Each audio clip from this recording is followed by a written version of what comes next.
नमोऽस्तु रामाय स लक्ष्मणाय देव्यै च तस्यै जनकात्मजायै। नमोऽस्तु रुद्रेन्द्रियमानिलेभ्यो नमोऽस्तु चन्द्रार्कमरुद्गणेभ्यः। ॐ नमः श्री परमहंसास्वादितचरणकमलचिन्मकरन्दाय भक्तजनमानसनिवासाय श्रीरामचन्द्राय। श्रीराम जय जय राम, श्रीराम जय जय राम। श्रीकृष्ण गोविंद हरे मुरारे, हे नाथ नारायण वासुदेव। कृष्णाय वासुदेवाय हरये परमात्मने प्रणतः क्लेशनाशाय गोविन्दाय नमो नमः।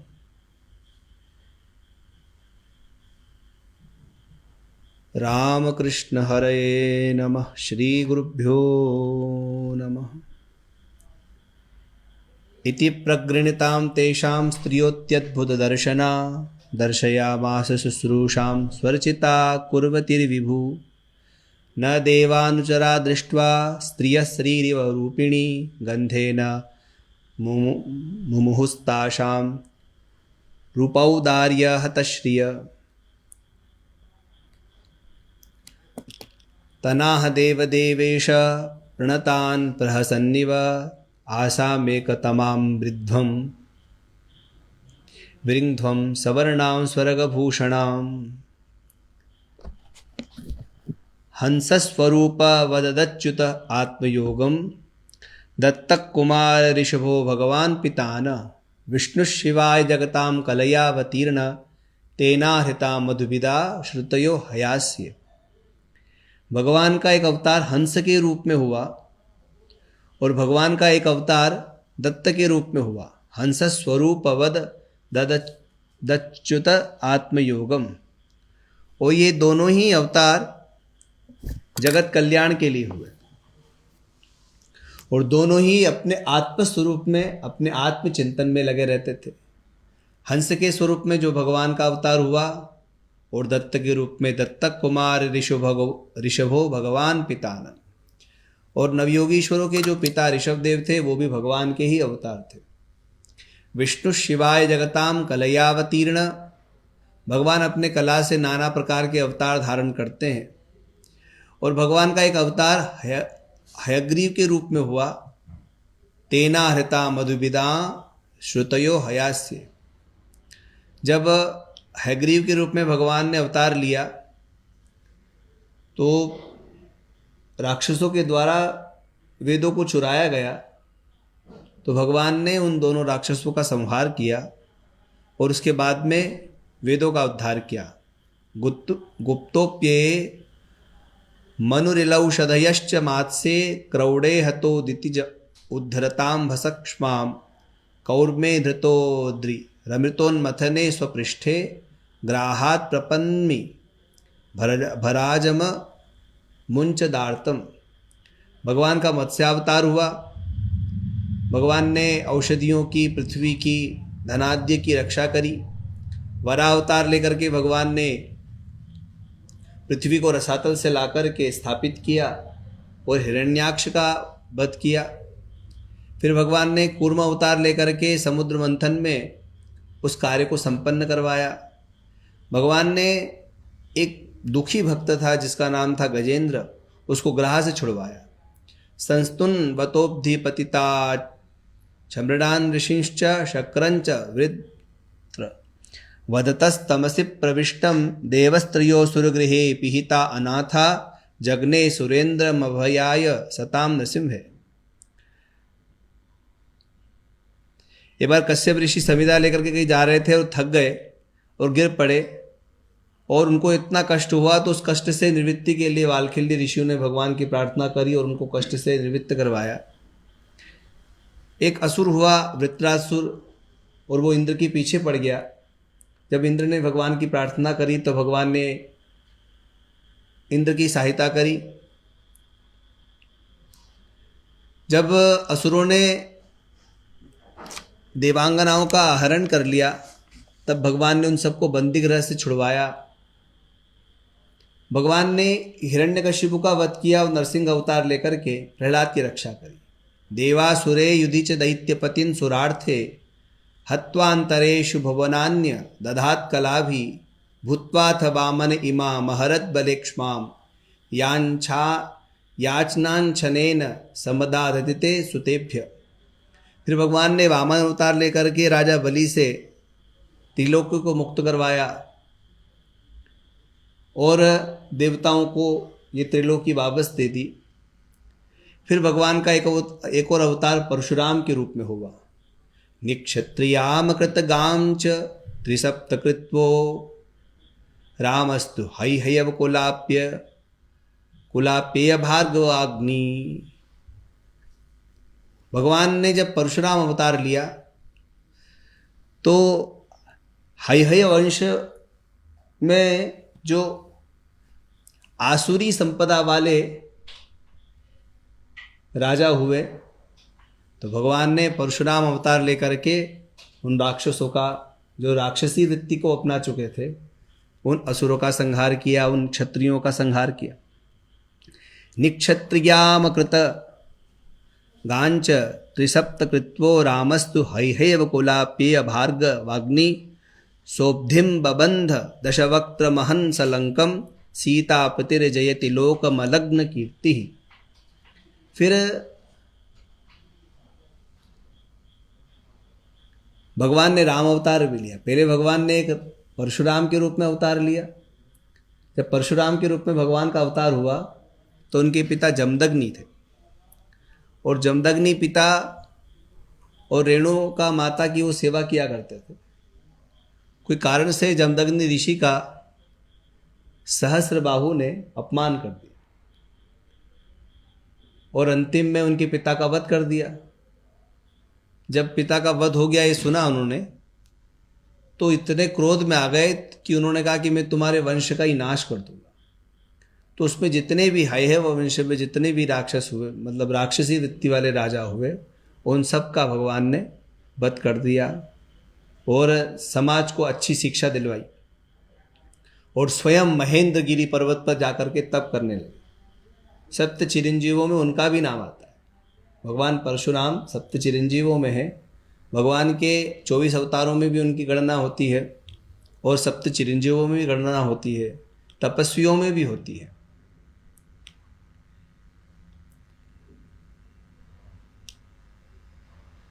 फिर वे प्रभु स्वयं राम के रूप में अवतरित हुए। शोब्धिम बबंद दशवक्त्र महंस लंकम सीतापतिर्जयति लोकमलग्न कीर्ति। मल का नाश करने वाली जो दिव्य कीर्ति होती है, अपयश को धोकर के यश प्रदान करने वाली जो कीर्ति होती है, वह कीर्ति भगवान ने स्थापित करी और उनका यश ऐसे ही फैला। भगवान राम का जो यश है वो निर्मल यश है, उनके यश में कोई मलिनता नहीं। ऐसे शुभ काम भगवान ने किए। रामावतार जब भगवान का हुआ ना, तो वो रामावतार तो मनुष्य के कल्याण के लिए। भगवान ने रामावतार में इस प्रकार के चरित्र किए हैं जो शास्त्र सम्मत है, धर्म सम्मत है, जिनको अपने जीवन में उतार करके मनुष्य अपना यहलोक और परलोक दोनों सुधार सकता है, कल्याण के रास्ते पर आगे बढ़ सकता है। भगवान राम के जीवन को उठा के देखो, कितना सुंदर जीवन है। भगवान सुबह उठ रहे हैं, स्नान कर रहे हैं, विधि से चल रहे हैं, जैसा शास्त्रों में वेदों में आया है, महाजनों ने कहा है, उस बात को भगवान अपने जीवन में चरितार्थ करके बता रहे हैं। बड़ों से कैसे मिलना, छोटों से कैसे मिलना, क्या कहना क्या नहीं कहना, उचित अनुचित का ज्ञान हर प्रकार के व्यवहार में रख रहे हैं। भगवान का जीवन आदर्शमय जीवन है, कल्याणकारी जीवन है। तो भगवान श्री राम के रूप में आए और उन्होंने लंका पर विजय प्राप्त करी। वैसे भगवान सीतापति, जिनकी सर्वत्र अमल कीर्ति फैल रही है, भूमे भरावतरणाय यदुष्पजन्मा जातक करिष्यति सुरैरपि दुष्कराणि वादैर्विमोहयति यज्ञकृतोत दर्हान् शूद्रान् कलो क्षितिभुजोऽन्य हनिष्यदन्ते। अजन्मा होने पर भी भगवान पृथ्वी का भार उतारने के लिए समय समय पर अवतार लेते हैं। और भगवान के जो जन्म और कर्म है वो दिव्य होते हैं। मानव के जन्म कर्म दिव्य नहीं है, भगवान के जन्म कर्म दिव्य होते हैं। मनुष्य ने जन्म लिया, क्या कर्म किए, उसको सुनने से आपके हृदय में संताप पैदा होगा। परंतु भगवान ने जो अवतार लिया, भगवान ने जो चरित्र किए, उसको सुनने से हमारे हृदय का जो संताप है वो दूर हो जाता है। तो मनुष्य के जन्म कर्म और भगवान के जन्म कर्म में बहुत अंतर है। भूमे भरावतरणाय युदुष्व जन्मा जातक कर्षति सुरैरपि दुष्कराणि वादिर्विमोहयति यज्ञ कृतोति दर्हान शूद्रान कलौ क्षितिभुजोन्य अनिश्य दंते। वे भगवान यदुकुल के वंश में, यदुवंश में अवतरित हुए और भगवान ने ऐसे अद्भुत अद्भुत कार्य किए जो बड़े बड़े देवता भी नहीं कर सकते। भगवान श्री कृष्ण के जन्म को देखो, चरित्र को देखो, कितने अद्भुत अद्भुत कार्य किए, साधारण व्यक्ति नहीं कर सकता। कई बार व्यक्ति भगवान की बराबरी करने की सोचने लगता है, उसको लगता है जो काम भगवान ने किए वो हम भी कर सकते हैं। और कई बार, अधिकांश तो आज के समय में प्रेम प्रसंग में व्यक्ति बोलता है भगवान ने इतनी शादी करी, हम करें, क्या दिक्कत है। एक बार एक पति अपनी पत्नी से कह रहा था कि अरे दशरथ जी ने 3 विवाह किए, 3 पत्नियां थी उनकी, और तो और भगवान श्री कृष्ण की तो इतनी सारी पत्नी थी। तो उसकी पत्नी ने उदाहरण दिया, द्रौपदी जो थी ना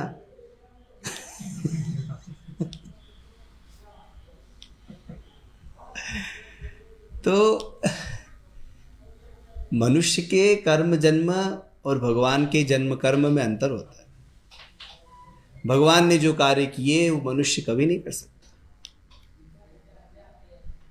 छोटी अवस्था में भगवान ने इतने विशाल काय गिरिराज पर्वत को अपनी केवल अंगुली पे धारण कर लिया,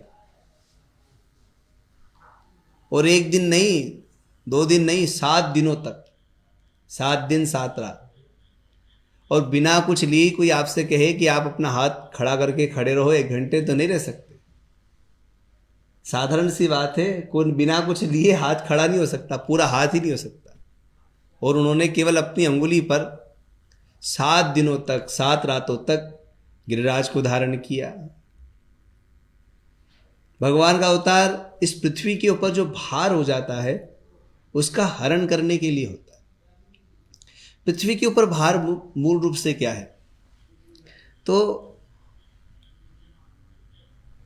परद्रोही, अकारण ही किसी से द्रोह करना, परद्रोह, दूसरों से द्रोह करना, वेर बांट के बैठ जाना। कई लोग होते हैं जो वृद्धावस्था तक उनके अंदर ये भाव बना रहता है, रीस गए, आज से हम तुमसे बात नहीं करेंगे। अच्छा, बात 2 पुरुष नहीं कर रहे थे, पर वो बात इतनी बिगाड़ लेते हैं कि आज से हमारा वंश ही नहीं आपसे बात करेगा, हमारे बच्चे नहीं करेंगे, हमारी पत्नी नहीं करेगी, हमारे आगे की कोई नहीं करेगा। पहले राजाओं में ऐसे होता था, इस राज्य के लोग उस राज्य के लोगों से बात नहीं करेंगे। गांव में होता था, इस गांव के सरपंच का उस गांव के सरपंच से अगर कोई लड़ाई झगड़ा हो गया तो गांव के वो लोग बात नहीं करते थे। अभी ये 2 व्यक्ति के विचारधाराएं थी, बेचारे सब उसमें घसीटे जाते हैं। तो ये परद्रोह जो है, अकारण, कारण भी हो तब भी द्रोह नहीं होना चाहिए। और द्रोह की भावना फिर सामने वाले व्यक्ति के अहित में लग जाता है। फिर वो सोचता है कैसे भी इसका नुकसान हो, कैसे भी उसको मैं क्षति पहुंचाऊं। तो ये जो भावना है ये दूषित भावना है, और इस दूषित भावना के लोग जब ज़्यादा पृथ्वी पर बढ़ जाते हैं तो पृथ्वी के ऊपर भार बढ़ जाता है। पृथ्वी के ऊपर भार इतना विशाल का समुद्र है उसका नहीं है, इतने विशाल विशाल पर्वत है उन पर्वतों का भी नहीं। पर पृथ्वी के ऊपर भार इस तरह के लोग हैं, जस मोहि द्रवहु एक परद्रोही, गिरि सर सिंधु भार नहीं मोही। पृथ्वी का स्वयं का वचन है कि इन सब का भार नहीं है जो परद्रोही होते, अकारण द्रोह करना। इसलिए जीवन में अपने मन को क्यों हम मलिन करें। अपने अंतःकरण होता क्या है कि जब किसी व्यक्ति से कोई बात नहीं बनी, कोई संबंध नहीं बैठा और वैर बैठ जाता है, तो रह रह करके एक तो उसकी आपको स्मृति बनी रहेगी, याद आती रहेगी, और मन ऐसे खोटे कामों में लगा रहेगा। हम इसका ये कर दें, और इसने हमारे साथ में ये किया। ये जो भावना है आपके अंतःकरण को खराब करती है। इससे पुण्य का भी क्षय होता है, पाप प्रवृत्ति बढ़ती है और मनुष्य अधोपतन की ओर जाता है।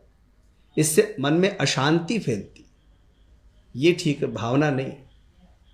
परद्रोह अच्छी बात नहीं होती, पर जब परद्रोही बढ़ जाते हैं तो पृथ्वी के ऊपर भार बढ़ता है। परद्रोही, परदाररत, अपनी पत्नी के अलावा अन्य पत्नी स्त्रियों में जो दोष है वो ठीक नहीं। दोष माने अपनी पत्नी को छोड़ करके दूसरे की पत्नी में दृष्टि डालना, ये दोष है, ये नहीं होना चाहिए। अपनी पत्नी को छोड़ करके सब माता बहनें हैं, उनका मान सम्मान है, पर वो जब ये भावना बनी रहती है तो परद्रोही जो होते हैं, इस तरह के लोग, ये भी पृथ्वी के ऊपर भार बढ़ते हैं। परधन, दूसरे के धन में दृष्टि पड़ी हुई है, उसके पास में इतना हमको मिलना चाहिए, और ये मरेगा तब मिलेगा, तो उसकी मृत्यु की कल्पना, कब मरेगा, कब मरेगा, कब मरेगा, कब मरेगी सासू और कब आएंगे आंसू।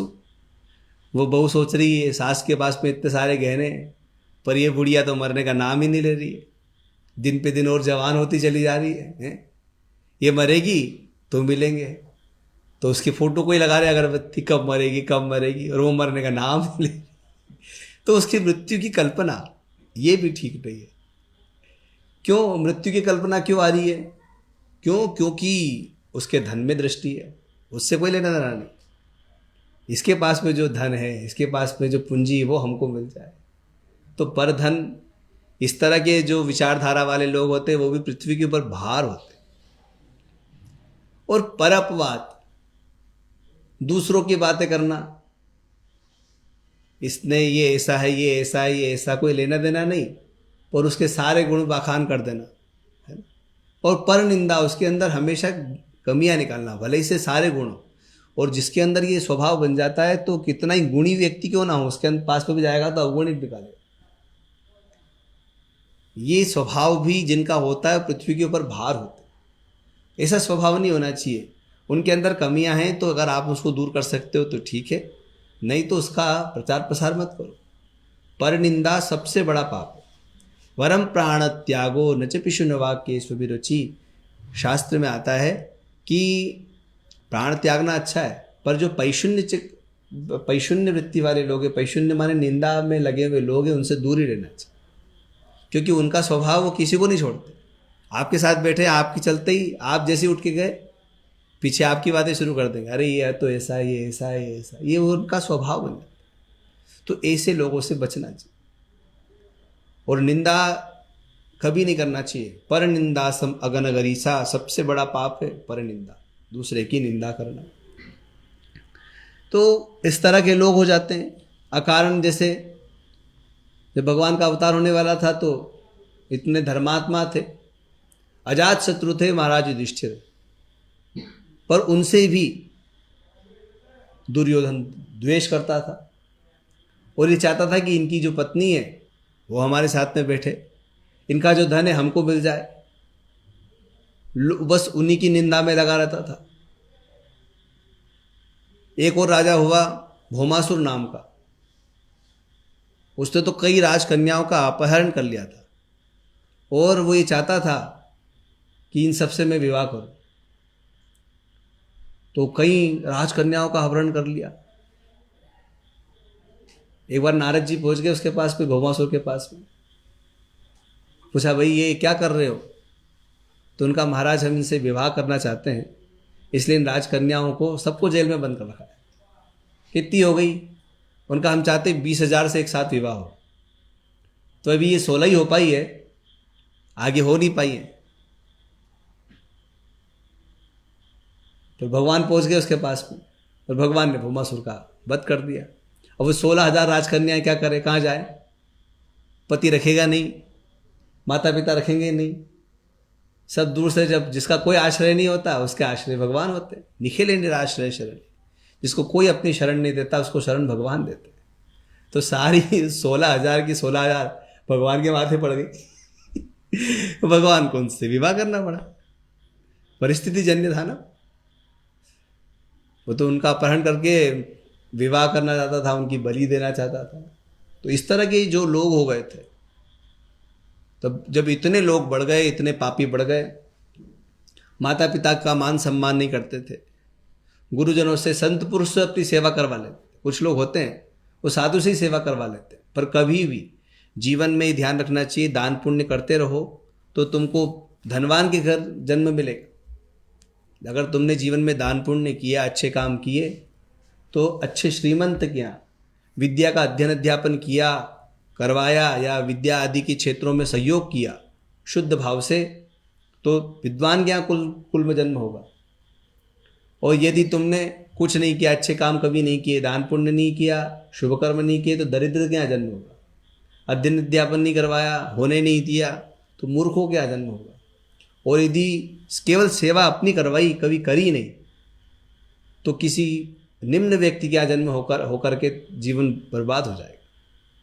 सेवा करनी चाहिए, ना कि करवानी चाहिए। जहाँ तक हो सके अपनी सेवा कभी मत करवाओ। स्वयं अपना गिलास, पानी का भी गिलास है ना, तो उठा के रखो। सोचना, ये डरते रहो कि कभी कोई ब्राह्मण ना उठा ले उसको, कोई साधु पुरुष नहीं उठाए ना। कभी किसी ब्राह्मण से कहना कि भाई हमको गिलास पानी पिला दो, कितनी स्थिति क्यों ना हो, ना अपना बर्तन उठवाना। भाई हम कितने ही संपन्न हो, पर कभी कोई ब्राह्मण हमारी सेवा ना करे, ये ध्यान रखना चाहिए।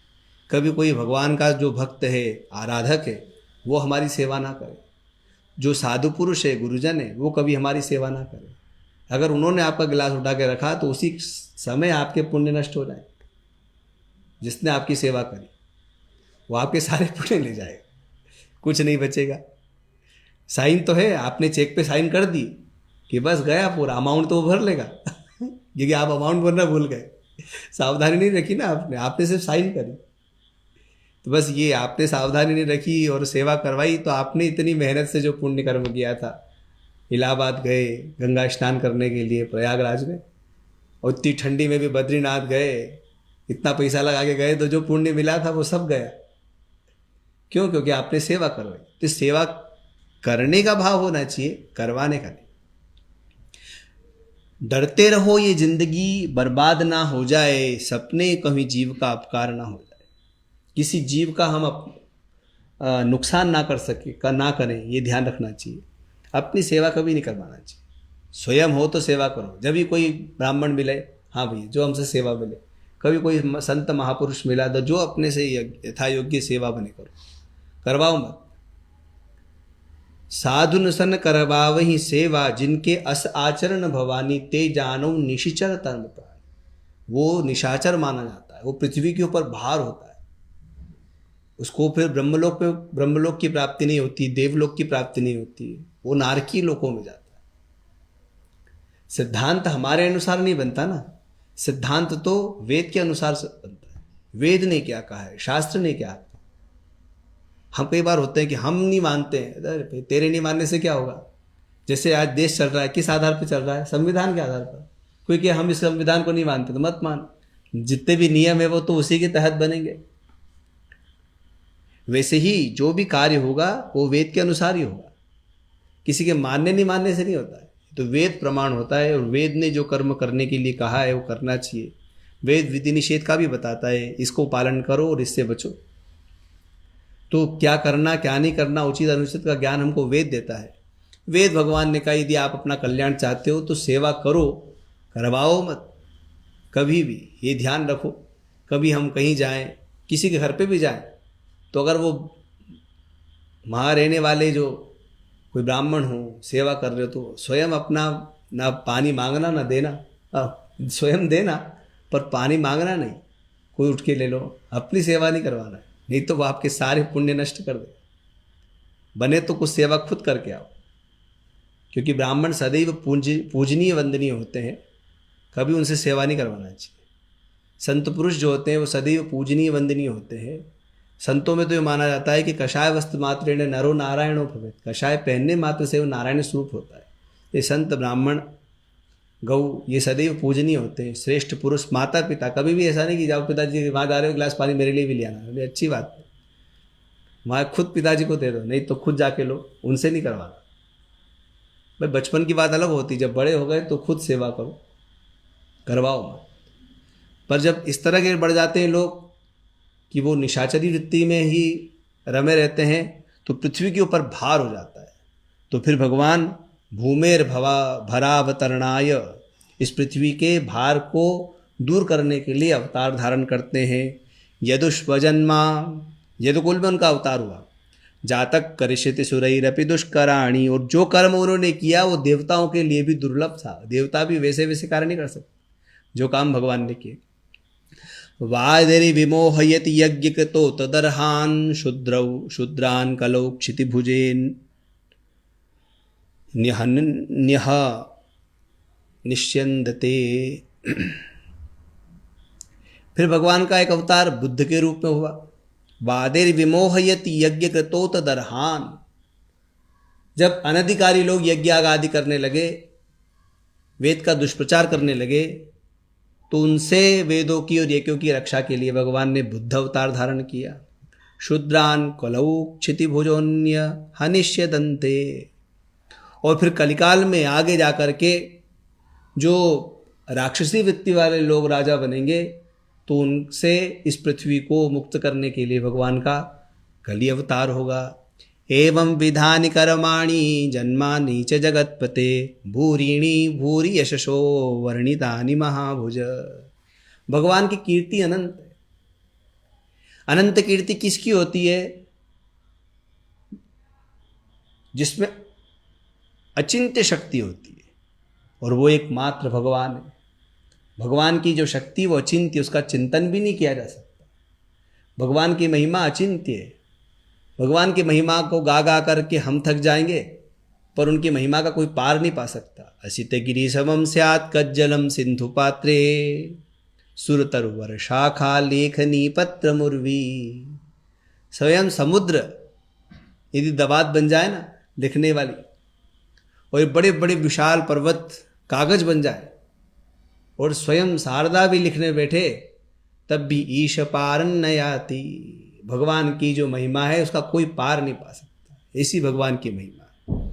तो भगवान के जन्म को, भगवान के कर्मों को, भगवान की लीलाओं को मनुष्य जब सुनता है तो अनेक जन्मों के जो संचित उसके पाप है वो नष्ट हो जाते हैं, और भगवान के चरणों में उसकी प्रीति उत्पन्न होती है। ये बात जब राजा से महर्षियों ने कही, तो राजा ने उनके सामने फिर एक और बात रखी।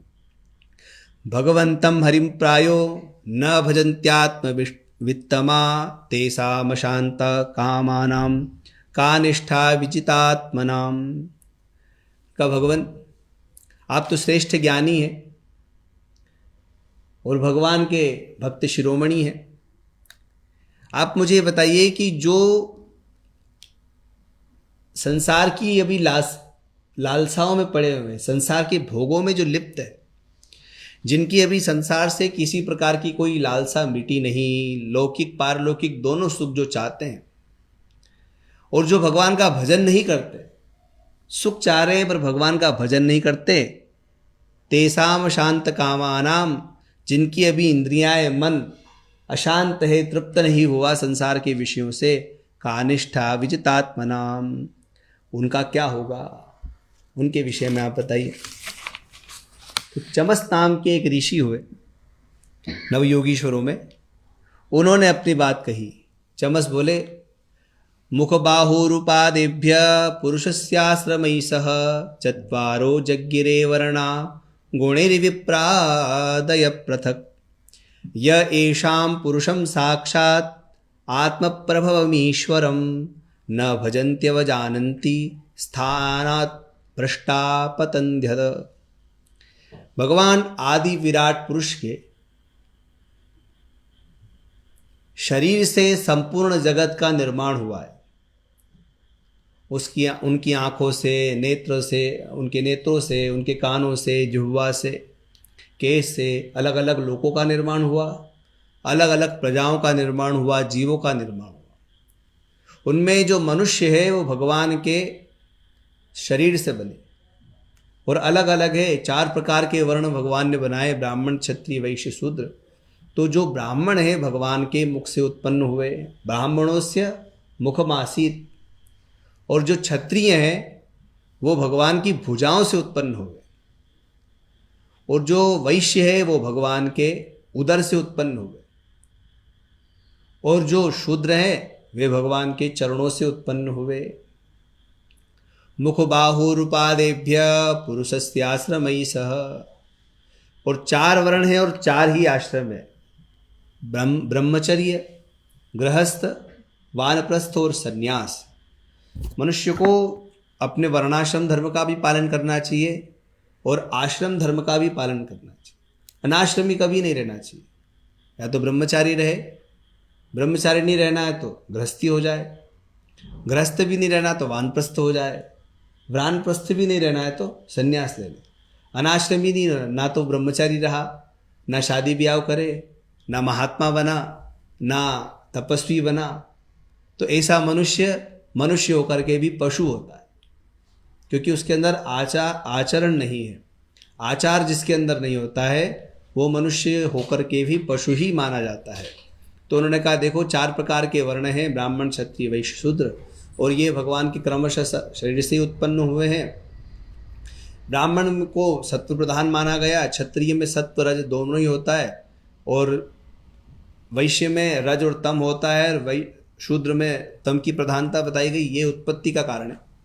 और भगवान की जो जंघा है उससे गृहस्थ आश्रम उत्पन्न हुआ, हृदय से ब्रह्मचर्य आश्रम उत्पन्न हुआ, वक्षस्थल से वानप्रस्थ नाम का जो आश्रम है वो उत्पन्न हुआ, और भगवान के मस्तिष्क से संन्यास आश्रम उत्पन्न हुआ। और इन वर्णों और आश्रमों के जो जन्मदाता है वे भगवान स्वयं है। वो इनके नियंता भी है, वही आत्मा भी है। और इन आश्रमों में और इन वर्णों में रह कर के भी जो मनुष्य भगवान का भजन नहीं करता बल्कि उल्टा उनका अनादर करता है, तो वो अपने स्थान, वर्ण, आश्रम और मनुष्य योनि से च्युत हो जाता है, गिर जाता है, और उसका अधोपतन हो जाता है। और ऐसा प्राणी मरने के बाद में नारकी योनि में जाता है। वर्णाश्रम का पालन करना चाहिए। हमेशा हम जिस वर्ण में हैं उस वर्ण के लिए जो करने कर्तव्य योग कर्म है, स्वे स्वे कर्मण्यभिरतः, भगवान ने भी कहा कि जो उसके लिए कर्म करने योग्य बताया गया है शास्त्र में, उसका पालन उसको करना ही चाहिए।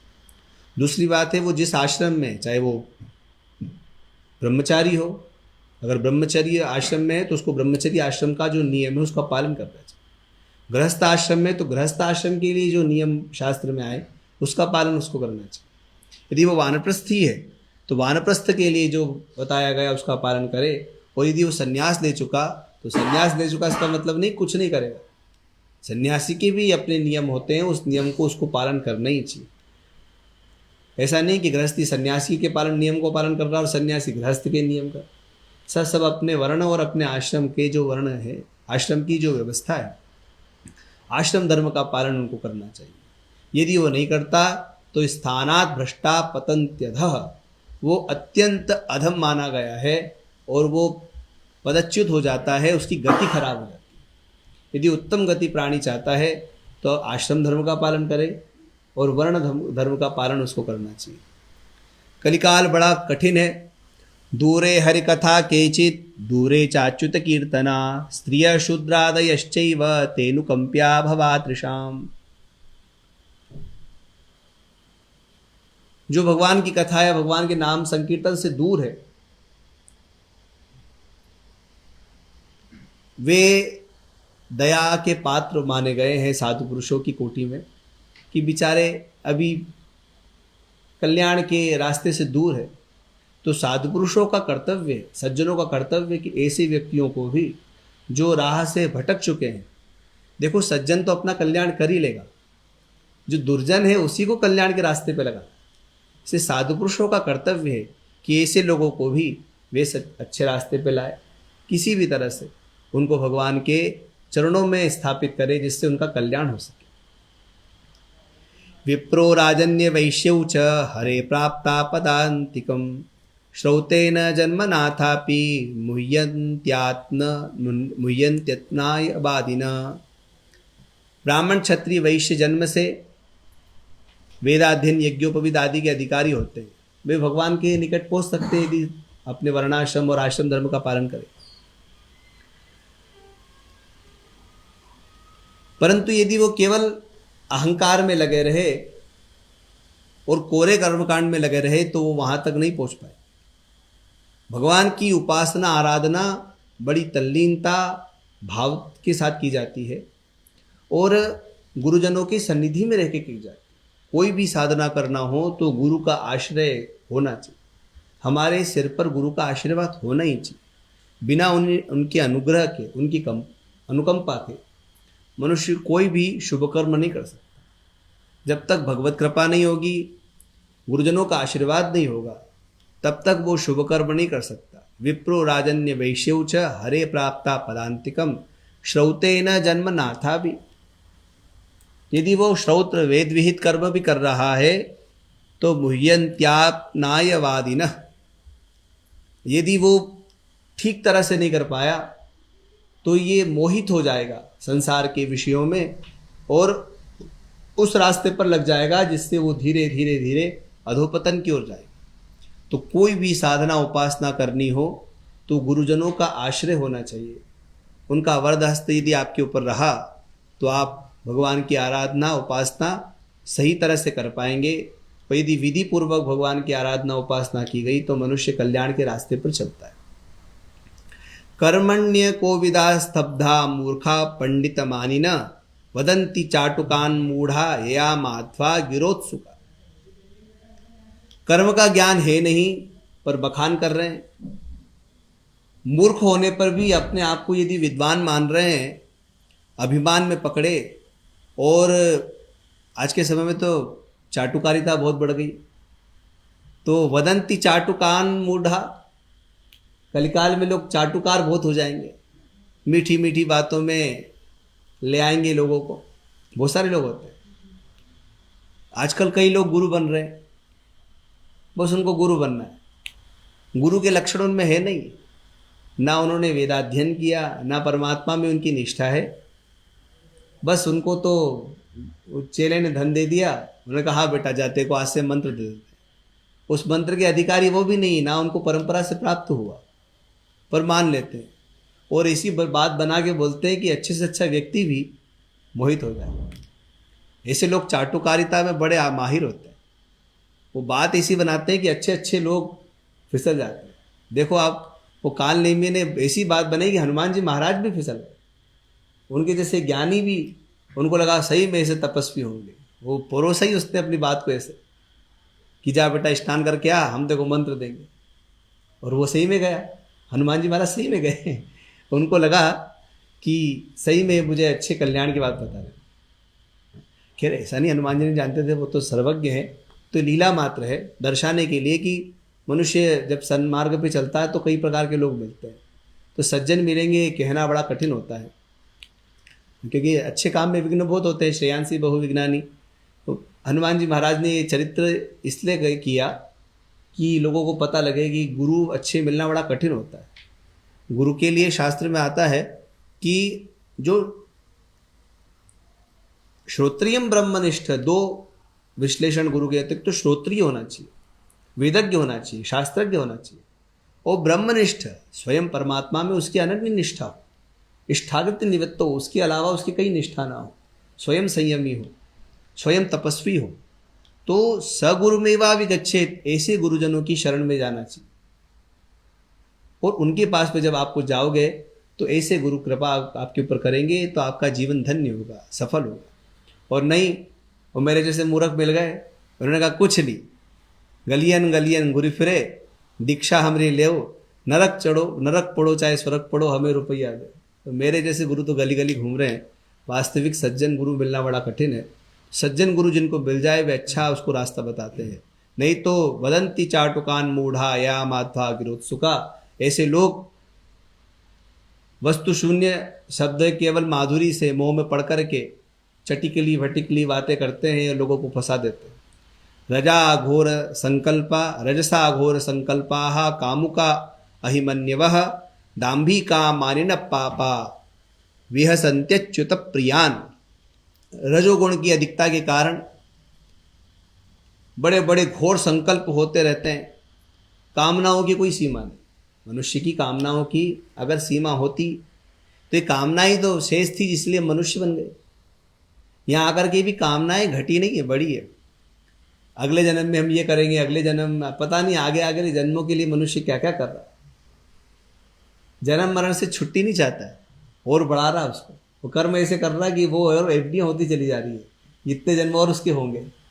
मनुष्य कर्म ही ऐसे कर रहा है कि आगे जन्मों की श्रृंखला बढ़ती चली जा रही है, ऋण बढ़ता चला जा रहा है कि इतने जन्म इसको लेना ही है, उससे नहीं मुक्त होना चाह रहा है। दाम्भी का मानी ना पापा विहसन्त्यच्युत प्रियान।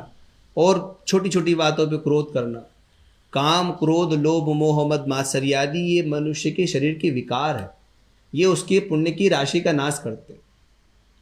आपने 10 साल में कोई पूंजी कमाई और आप उसको रखते गए संभालते गए, संग्रह करते गए। 10 साल बाद आपकी इच्छा हुई कि आज इसके सामने एक दीपक लगा दो। आपने दीपक लगाया पर असावधानी हो गई, आप उसको निकालना भूल गए। बिल्कुल नोट की गड्डी के पास में रखा था, तिजोरी के वहाँ पर सारी गड्डियाँ वहीं रखी हुई थी। और थोड़ा सा हवा का झोंका लगा और जय श्री हरि और वो पूरे बंडल जल करके राख हो गए। अब आप उस राख को उठा करके अगर बैंक में ले गए तो देगा नोट की बंडी? नोट की जो गड्डियां हैं वो नहीं देगा। वो बोलेगा इसका इंश्योरेंस नहीं था और आपने कर ना भरना पड़े इसके लिए उसको छुपा के रखा अब वो जल करके राख हो गया, कोई काम का नहीं रहा। और उसको कमाने में आपको कितनी मेहनत लगी, 10 साल आपने उसमें दे दी, पर जलने में कुछ सेकंड लगे। वैसे ही आप जन्मांतरीय जो पुण्य आदि है, ये काम की, क्रोध की, लोभ की जो अग्नि है, ये अगर ज्वाला उस पर पड़ी तो पूरे जन्मांतरीय जो पुण्य राशि है उसका नाश कर दे। इसलिए इससे बचना चाहिए।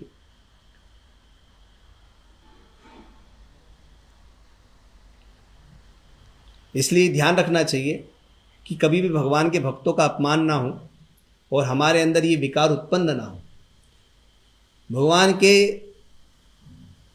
भक्त बनने का प्रयास करो, भगवान की आराधना उपासना करने का प्रयास करो और जहाँ तक हो सके अपने आप को भगवान के सबसे छोटे भक्तों में ही मानो।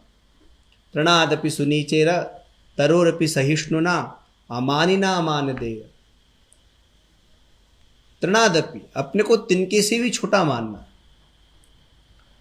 आपने देखा हाथी जब चलता है तो घास पे पैर रखता है और उठाता तो थोड़ी देर बाद घास वापस खड़ी हो जाती। पर वो हाथी अगर किसी पेड़ के ऊपर पैर रख दे और पेड़ गिर जाए तो वो पेड़ वापस कभी खड़ा नहीं हो सकता। तो इतना विशाल का है पेड़, खड़ा हो सकता है, पर वो तिनका तो कितना छोटा है। पर वो छोटा होने के कारण खड़ा हो गया और वो बड़ा अभिमान में होने के कारण गिरा, जब खड़ा ही नहीं हो पाया। तो हमारे अंदर अभिमान नहीं हो जाएगा। अगर अभिमान ने हमको गिराया तो कभी खड़े नहीं हो पाएंगे, गिरते चले जाएंगे। और यदि अपने आप को बहुत छोटा माना, तिनके के समान माना, तो आप हमेशा खड़े ही रहोगे। कितनी भारी परिस्थितियां आ जाए, कठिन परिस्थितियां आ जाए, विपरीत समय आ जाए, पर भगवान के जो भक्त होते हैं वो हर विपरीत समय में भी अपने आप को निकाल लेते हैं। उनको निकालने वाले भगवान है। तो तृणादपि सुनीचेन तरोरपि सहिष्णुना। और विशाल पर्वत, उसको भी देखो, पेड़ को सब सहन कर रहा है। बरसात को, आप बरसात हो रही यहाँ बैठे, और ये जो पेड़ खड़े हैं, थोड़ा सा पानी घर में घुस गया तो हाहाकार मच जाता है, पानी घुस गया। वो देखो बेचारों के जड़ों में पानी जा रहा है, कहाँ कहाँ नहीं जा रहा है। और थोड़ी दिन ही आप इसका पालन पोषण करते हो, जब बन जाता तो अपना पालन पोषण तो वृक्ष खुद ही करता है। कितनी गर्मी सहन करता है, बाहर नहीं निकलेंगे, गर्मी हो रही है, ठंड हो रही है, और वो गर्मी में, ठंडी में, बरसात में खड़ा सहन कर रहा है। तो भगवान के भक्तों को सहनशील होना चाहिए, हर परिस्थिति का सामना करे, सहनशील बने। विवाद विवाद में नहीं पड़े, उत्तर प्रति उत्तर में नहीं पड़े। भगवान के भक्तों का या जो भी मनुष्य कल्याण चाहता है, अपना उद्धार चाहता है, उसको अनर्गल प्रलापों से बचना चाहिए। और स्वयं कभी मान की इच्छा नहीं रखना। माला पहनाने का ही काम करो, पहनने का नहीं। अरे मेरे को माला पहना दी, कुछ नहीं होगा उससे। एक दिन जब चले जाओगे तो सब लोग माला ही पहनाएंगे, और मुर्दा बोलता है मेरे को माला पहना दी और गया, और राम राम सत्य बोलते रहते, कुछ नहीं होता। वो जला गया, और वो मुर्दे की माला वहाँ से आती है और थोड़ी देर बाद दुकान में बिक जाती है। उसको जलाएंगे नहीं, क्या करेंगे? तो स्वयं मान की इच्छा ना रख करके मान देना होनी चाहिए कि भैया हम तो नहीं, आप हम आपका सम्मान करें। अरे हमारा क्या सम्मान होना, अपने सम्मान के चक्कर में कभी नहीं होना चाहिए। अगर आप किसी को मान सम्मान देना सीखोगे तो आपका मान सम्मान अपने आप ही बढ़ेगा, क्योंकि हम जो बोते हैं वो हमको मिलता है। यदि हम मान सम्मान बोते हैं तो मान सम्मान अपने आप मिलता है। कामना ना रख करके, लेने का ना होकर के देने का भाव यदि हुआ तो देने के भाव से ज़्यादा मिलता है। आपने पृथ्वी को 1 बीज दिया, वो पृथ्वी आपको 10 बीज देगी, और आपने 10 बीज पृथ्वी को दिए, वो 100 देगी, 100 दिए वो 1000 देगी, बढ़ता ही चला रहा है। तो स्वयं देने का भाव होना चाहिए, लेने का नहीं। मान सम्मान भी दो, लेने का नहीं कि इसने हमारा सम्मान नहीं किया, इसने हमारा मान नहीं किया। ठीक है, नहीं किया होगा, बड़ा आदमी, अभी हमारी अधिकारिता वहाँ तक नहीं हुई, पर स्वयं दो। तो अमानी ना मान दे, जो भगवान की भजन करने वाले लोग होते हैं वे सदैव अमानी होते हैं, मान देना जानते हैं। इसलिए भगवान के भक्तों का मान सम्मान हो, अपना जीवन भी ऐसा बनाओ और ऐसे कर्म करो जिससे आपका यह लोक परलोक दोनों सुखमय हो जाए, आनंदमय हो जाए। आज तो समय बहुत हो गया, और कल संभवतः प्रवचन नहीं हो पाएगा, कल जन्माष्टमी है। तो जन्माष्टमी की आपको अग्रिम बधाइयाँ सभी को। और कल जन्माष्टमी होने के कारण कल वहाँ अर्चना में बैठना पड़ेगा, तो कल प्रवचन नहीं हो पाएगा, परसों से करेंगे। श्री राम जय जय।